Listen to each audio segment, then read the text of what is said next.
గృహ విద్యుత్ వినియోగదారులకు కేంద్రం అయితే భారీగా గుడ్ న్యూస్ చెప్పింది. ఎందుకంటే భారతదేశ సుస్థిర అభివృద్ధిలో భాగంగా సూర్యఘర్ అనే ఉచిత విద్యుత్ పథకాన్ని ప్రవేశపెట్టబోతున్నట్టయితే ప్రధాని మోడీ ట్విట్టర్ వేదికగా అనౌన్స్ చేశారు.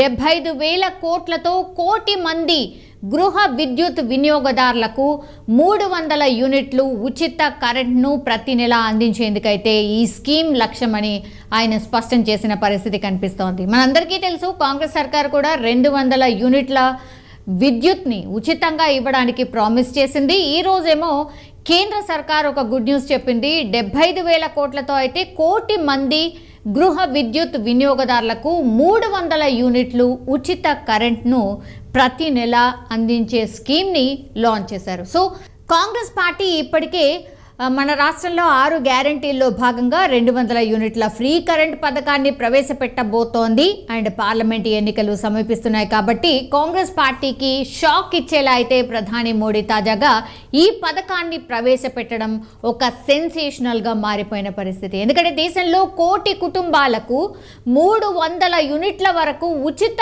విద్యుత్ అందించబోతున్నాం, ఈ పథకాన్ని అమలు చేయబోతున్నామని కేంద్ర ఆర్థిక మంత్రి నిర్మలా సీతారామన్ బడ్జెట్ ప్రసంగంలోనే ఆమె ప్రస్తావించారు. సో దీనిపైదే ప్రధాని నరేంద్ర మోడీ రామ మందిరం ప్రారంభం రోజునే ఈ స్కీమ్ను కూడా ప్రకటన చేశారు. ఇప్పుడు దీన్ని అమలు చేయబోతున్నట్టు కూడా ఆర్థిక మంత్రి స్పష్టం చేసిన పరిస్థితి. ఇంతకీ ఈ స్కీమ్ ఏంటి, అసలు ఎవరు అర్హులు, ఉచిత విద్యుత్ ఎలా పొందాలి, ఇవన్నీ వివరాలు ఓసారి తెలుసుకునే ప్రయత్నం చేద్దాం. ఈ పథకంతో అయితే గృహ వినియోగదారులకు ప్రతి సంవత్సరం 15 నుంచి 18 వేల వరకు డబ్బులు ఆదా కాబోతున్నాయని మోడీ సర్కార్ అంటోంది. ప్రధాన్ మంత్రి సూర్యోదయ్ యోజనగా చెప్తున్న ఈ పథకంలో అయితే ఇళ్లపై సోలార్ ప్యానెల్స్ ఏర్పాటు చేసుకోవాల్సి ఉంటుంది. సో ప్రభుత్వ రంగ సంస్థ REC ఈ స్కీమ్ నిర్వహణ సంస్థగా ఉంటుంది. ఇళ్లపై సోలార్ ప్యానెల్స్ ఏర్పాటు కోసం $1.2 ట్రిలియన్ రుణం కూడా ఇవ్వబోతోంది, అంటే లోన్ కూడా ఇవ్వబోతోంది. సో ఇదివరకే సోలార్ రూఫ్ టాప్ కింద విద్యుత్ పొందే గృహాలకు ప్రభుత్వం ప్రోత్సాహకాలే చాలానే ఇస్తోంది. బట్ ఇంకా కూడా అవగాహన చాలామందికి లేదు.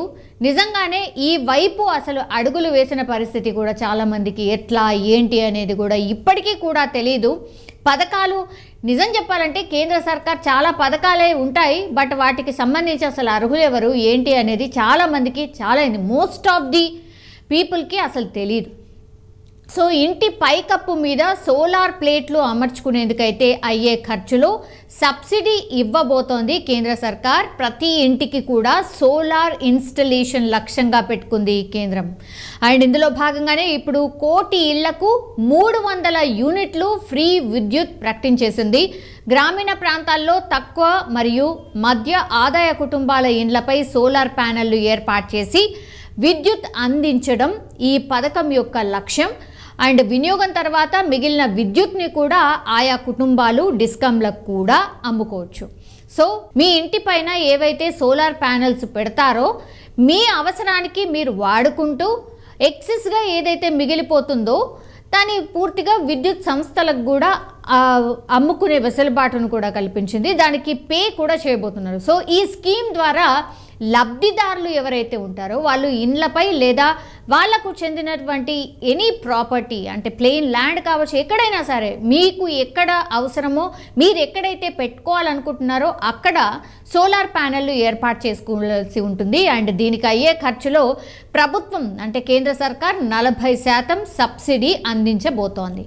సో ఈ స్కీమ్ కోసం అప్లై చేసుకునే వాళ్ళు ఖచ్చితంగా ఇంటి ఓనరే అయి ఉండాలి, ఆర్ ప్రాపర్టీ ఓనర్ ఖచ్చితంగా అయి ఉండాలి. అండ్ వాళ్ళ వార్షిక ఆదాయం అంటే ఎవ్రీ ఇయర్ వాళ్ళ ఆదాయం ఎంత ఉండాలి అంటే 1.5 lakh ఉండాల్సిందే. 1.5 లక్షలకు మించకుండా ఉండాలి. సో వీళ్ళు అర్హులు అనమాట. అండ్ ప్రభుత్వ ఉద్యోగులకు ఈ స్కీమ్ వర్తించదు. గవర్నమెంట్ ఎంప్లాయీస్ ఎవరన్నా సరే ఆ స్కీమ్ అయితే వర్తించదు. అండ్ ఈ స్కీమ్ కోసం అవసరమైన పత్రాలు అంటే డాక్యుమెంట్స్ ఏవైతే ఉంటాయో వాటన్నిటిని కూడా సమర్పించాలి లేదా ఆన్లైన్లో అప్లోడ్ చేస్తే సరిపోతుంది అన్నటువంటి మాట చెప్తున్నారు. సో తప్పుడు వివరాలు ఇస్తే మాత్రం అప్లికేషన్ ఖచ్చితంగా రిజెక్ట్ అవుతుంది. సో ఏవేవైతే పత్రాలు ఆర్ డాక్యుమెంట్స్ ఏవైతే అవసరం ఉంటుందో వాటిని అయితే ఖచ్చితంగా ఇవ్వాల్సిందే. అండ్ ఇవి మెయిన్ అంటే ఖచ్చితంగా ఇంటి ఓనర్ అయి ఉండాలి.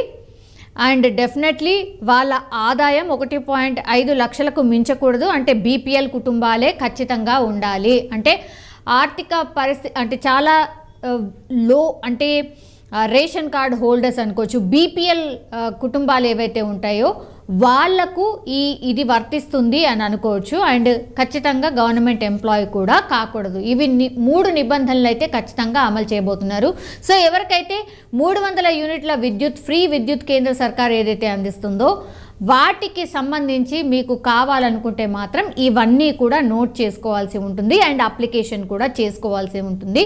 సో దాని ద్వారా మీరైతే 300 యూనిట్ల వరకు అయితే ఫ్రీ విద్యుత్ పొందే అవకాశం అయితే కనిపిస్తోంది.